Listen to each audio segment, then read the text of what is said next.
बिस्मिल्लाहिर्रहमानिर्रहीम अस्सलाम वालेकुम।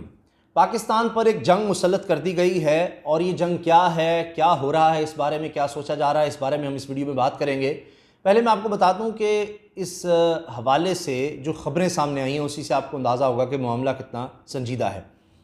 आर्मी चीफ़ ने मुलाकात की है वज़ीर आज़म से। ये हंगामी मुलाकात है, हंगामी तौर पर ये बड़ी अहम मुलाकात की गई है और ना सिर्फ ये कि इसमें आर्मी चीफ़ हैं बल्कि इस मुलाकात में DGISI नदीम अंजुम साहब, लेफ्टिनेंट जनरल नदीम अंजुम, इसके अलावा core commander Peshawar lieutenant general Faiz Hameed sahab जो कि साबिक़ DGISI हैं, इन्होंने भी मुलाकात की है और ये वज़ीर आज़म हाउस में मुलाकात हुई है। इसी तरह से आप देखिए आला सतही इजलास है जिसमें आर्मी चीफ़ ने शिरकत की है, वज़ीर आज़म ने इसकी सदारत की है। इसमें वफाकी वज़रा जिनमें वज़ीर दाखिला शेख रशीद, वफाक वज़ीर इत्तलात व नशरियात फवाद चौधरी हैं, दीगर आला अस्करी हुकाम हैं और ग़ालिबन DGISPR भी इसमें शरीक हुए हैं। तो आप देख लीजिए कि हालात किस तरह के हैं, किस तरह के आला सतही इजलास हो रहे हैं और अहम मुलाकातें और हंगामी मुलाकातें हो रही हैं। इसी में आप देखिए कि एक तरफ ये सूरत हाल है और दूसरी तरफ 23 मार्च को महंगाई मार्च का नाम दे दिया गया है, लॉन्ग मार्च को PDM की तरफ से, और अब मौलाना फजलुर रहमान ने इसका ऐलान कर दिया है। ये बहुत अब अहमियत इख्तियार कर गया है क्योंकि यौम पाकिस्तान है 23 मार्च को और परेड होती है और अब दोबारा शुरू हो चुकी है परेड। पहले तो चूँकि दहशतगर्दी के इतने वाक़यात हो रहे थे कि इसको रोक दिया गया था, तो अब वहाँ पर पहले ही अलर्ट होता है। इस्लामाबाद में इस तरह से किसी को दाखिले की इजाज़त नहीं होती। तो ये शेख रशीद साहब कह रहे हैं, बाकी वज़ीर दाखिला हैं, कि PDM की तरफ से ये ऐलान बड़ा गैर अखलाकी है, इसको आगे भी ले जाया जा सकता था, कोई और तारीख भी रखी जा सकती थी, लेकिन बज़ाहिर लग रहा है कि जानबूझकर ये तारीख रखी गई है।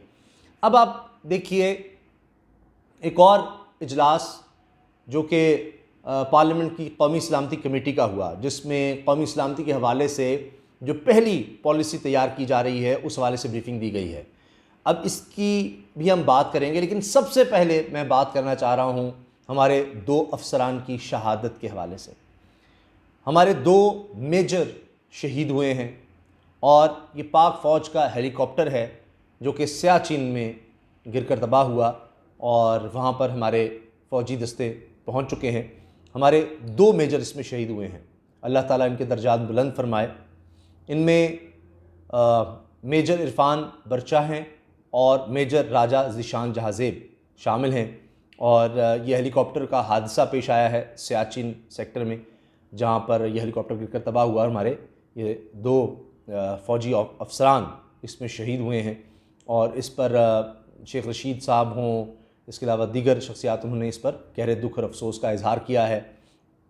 और इसी तरह वफाकी वज़ीर दाखिला फवाद चौधरी साहब ने भी इस पर दुख और अफसोस का इजहार किया है। तो मैं ये बात ज़रूर इसमें शामिल करना चाह रहा था वीडियो में कि इन शहदा को हम कभी नहीं भूल सकते जो हमारी सरहदों की हिफाजत करते हैं। अच्छा, अब इजलास की अगर बात करें तो मैंने जो शुरू में कहा कि एक जंग पाकिस्तान में मुसल्लत कर दी गई है। जब से सियालकोट का वाक़या हुआ है तो आप देखिए कि किस तरह से पाकिस्तान के ख़िलाफ़ एक फ़ज़ा बनाई जा रही है। उसमें आप यूरोपियन यूनियन की तरफ से जो स्टेटमेंट आई है वही देख लीजिए कि जी यूरोपियन यूनियन ने शदीद तशवीश का इजहार किया है और बताया जाए कि इंतहा पसंदी के ख़ात्मे के लिए पाकिस्तान में क्या हो रहा है, पाकिस्तान में इंसाफ की फराहमी पर क्या हो रहा है, पाकिस्तान में जबरी गुमशुदगियों पर तशवीश का इजहार किया गया है, पाकिस्तान में इजहार राय की आज़ादी पर कि जी ये इसकी आज़ादी नहीं, इस पर तशवीश का इजहार किया गया है, सहाफ़त में आज़ादी नहीं मिल रही, उस पर तशवीश का इजहार किया गया है। यानी वो सब बातें यूँ कह लें कि अगर मियाँ नवाज़ शरीफ की आप तकरीरें पुरानी सुन लें तो उसमें सारी कि जी यहाँ पर आज़ादी नहीं है, आज़ादी इज़हार राय नहीं है, सहाफ़ियों की आज़ादी नहीं है, जबरी गुमशुदगियाँ हैं, इंतहा पसंदी है, ये है वो है, इदारों के हवाले से वो सब बातें यूरोपियन यूनियन ने पूछनी है। अब यूरोपियन यूनियन का ये कहना क्यों ज़रूरी है? देखिए, अब मैं आपको नेशनल सिक्योरिटी के इजलास के हवाले से भी बताऊँगा। GSP+ स्टेटस, जिसमें पाकिस्तान को अरबों डॉलर का फ़ायदा होता है एक्सपोर्ट में, यूरोपियन यूनियन की तरफ से पाकिस्तान की मसनूआत को वहाँ पर रियायत मिलती है। अब यूरोपियन यूनियन में बड़ी कोशिश हो रही है पाकिस्तान के दुश्मनों की तरफ से, भारत की तरफ से, कि ये जनाब स्टेटस ख़त्म हो जाए और उसी के लिए कि जी पाकिस्तान में तो ये देखिए मसाइल हैं। अब सियालकोट वाक़े को बुनियाद बनाकर ये सब कुछ किया जा रहा है, ये सारा खेल खेला जा रहा है। आप देखिए, मिसाल के तौर पे कोई भी बात की जाती है उसको एक ट्विस्ट दे दिया जाता है। मैं आपके सामने एक मिसाल ये रख देता हूँ कि साबिक़ वज़ीर आला खैबर पख्तूनख्वा परवेज़ खटक साहब वज़ीर दिफ़ा भी हैं, सीनियर रुकन हैं तहरीक इंसाफ के हुकूमत के, उन्होंने ये कहा कि कहीं उनसे सवाल हुआ तो उन्होंने कहा कि देखें, ये बात करना कि जी हमारे पूरे माशरे में इंतहा पसंदी फैल गया, सारा माशरा हमारा कोई इस तरह का हो गया है कि जी लोगों को पकड़ पकड़ के मार रहा है, जहाँ जत्थे हैं कोई भी इकट्ठा होकर किसी को भी मार देता है, पूरे मुल्क में कोई सूरत हाल है, ये कहना गलत है। नौजवान होते हैं, उनको इश्तियाल दिला देंगे, उनको गुस्सा दिला देंगे तो कोई भी इस तरह का काम कर देगा। अब नहीं किसी को पता कि वहाँ पर क्या वाक़या हुआ, वहाँ सुपरवाइज़र था, अभी जो भी तफ्तीश में बातें सामने नहीं की जी उसने लोगों को इश्तियाल दिलाया, गुस्सा दिलाया, कई लोगों ने तो नहीं देखा था क्या वाक़या हुआ क्या नहीं हुआ, तो वो सुन सुना कर ही सारों ने इस तरह से ये काम कर दिया और उसको मार दिया वहाँ पर, और मारने के बाद उसकी लाश तक को जला दिया। अब इसको बुनियाद बनाकर पूरी पाकिस्तानी सोसाइटी, पूरे माशरे, पूरे मुल्क को इस तरह दिखाया जा रहा है कि पाकिस्तान है ही ये कुछ। अब जाहिर है कि जब ये आप पाकिस्तान के हवाले से इमेज बनाएंगे, बाहर मुसलसल इसी पर बात हो रही है, उसको फैलाया जा रहा है, वही जिस तरह पाकिस्तान के खिलाफ एक डिसइंफॉर्मेशन फैलाई जाती है, उनके बारे में आ रहे हैं, वो इस तरह से कर रहे हैं। अब जल्दी पर तेल का काम भी हो रहा है। फवाद चौधरी साहब ने कह दिया जी ये एजाज चौधरी का जाकर TLP से मिलना ये बेहुदा हरकत थी। अब एजाज चौधरी साहब ने कहा जी मैं वहाँ पर कोई तेल डालने नहीं गया, हालात पर कोई पानी ही डालने गया हूँ कि मामलात को कुछ ठंडा किया जाए। अब उसको उससे भी जोड़ा जा रहा है। तो अगर हम देखें तो ये एक अजीब सी कैफियत एक मुल्क में पैदा हो रही है, एक हिजान की सी कैफियत, बाहर से एक जंग मुसल्लत डिसइंफॉर्मेशन की पाकिस्तान के ख़िलाफ़, और किस तरह से पाकिस्तान को कमज़ोर किया जाए। अब ये जो नेशनल सिक्योरिटी कमेटी पार्लियामेंट की जिसका इजलास हुआ, जिसमें मोदी साहब ने ब्रीफिंग दी, उसमें आप देखिए मईशत की सिक्योरिटी, पानी की सिक्योरिटी, पाकिस्तान में एनर्जी की सिक्योरिटी के हवाले से, अफ़गानिस्तान की सूरत हाल के हवाले से हर तरह से उसमें बात हुई, क्योंकि पाकिस्तान को इतने चैलेंज दरपेश हैं कि पाकिस्तान में पानी कम हो रहा है, माहौलियात का बड़ा मसला है यहाँ पर, यानी इतनी तब्दीलियाँ आ रही हैं। फिर आप तवानाई का एक बहरान नज़र आ रहा है, पाकिस्तान के पास तकरीबन 10 साल के लिए सिर्फ अपनी गैस रह गई है, पहले ही हम इंपोर्ट कर रहे हैं। तो ये सारी सूरत हाल है, हमारे जो चैलेंजेस हैं सिक्योरिटी के, तो हमें क्या क्या चैलेंजेस हैं, उनसे निपटना कैसे है, ये अब बात हो रही है। और फिर पाकिस्तान को माशी तौर पर कमज़ोर करने के लिए बाहर से काम शुरू हो गया है।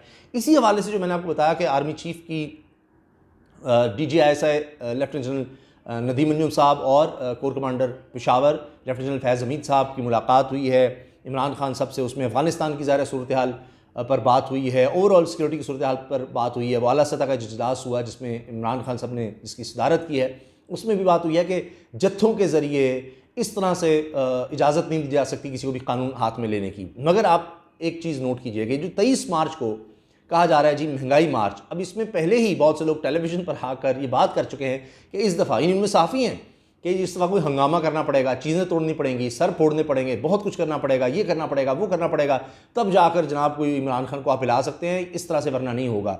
राना सनाउल्लाह साहब कह रहे हैं जी हम आग लगा देंगे EVM में, जहाँ जहाँ पोलिंग स्टेशन EVM पड़ी होगी हम बाहर निकालेंगे, आग लगा देंगे। तो ये आग लगाने की बातें, इश्तियाल की बातें वो हो रही हैं। तो अब पता नहीं अगला इस तरह का मामला क्या 23 मार्च को होने जा रहा है, उस दिन को क्यों चूज़ किया गया है, ये क्या इमेज है कि एक तरफ पाकिस्तान यौम पाकिस्तान मना रहा है, वहाँ पर फौज की परेड है, उसी दिन आप ये कर रहे हैं, और पहले से ही क्या आपको डायरेक्शन मिल रही है कि ये हंगामा आपने करना है। तो ये देखिए कि पाकिस्तान में एक सूरत हाल पैदा करने की कोशिश की जा रही है कि अब इसको एक ये कि जी पाकिस्तान में ये नॉर्मल चीज़ है इस तरह से होना, जो कि नहीं है, चीज़ों को ट्विस्ट दिया जा रहा है। तो ये जो इजलास हुए हैं, मैंने उनकी आपकी तफसील बता दी कि इस तरह की जो सूरत हाल बन रही है मुल्क में, मुल्क से बाहर जो बयानिया बनाया जा रहा है वो बड़ा ख़तरनाक है, और उसी हवाले से ये इजलास हो रहे हैं कि इस सूरत हाल से कैसे निपटा जाए। दुआओं में पाकिस्तान को याद रखिएगा। अल्लाह हाफ़िज़।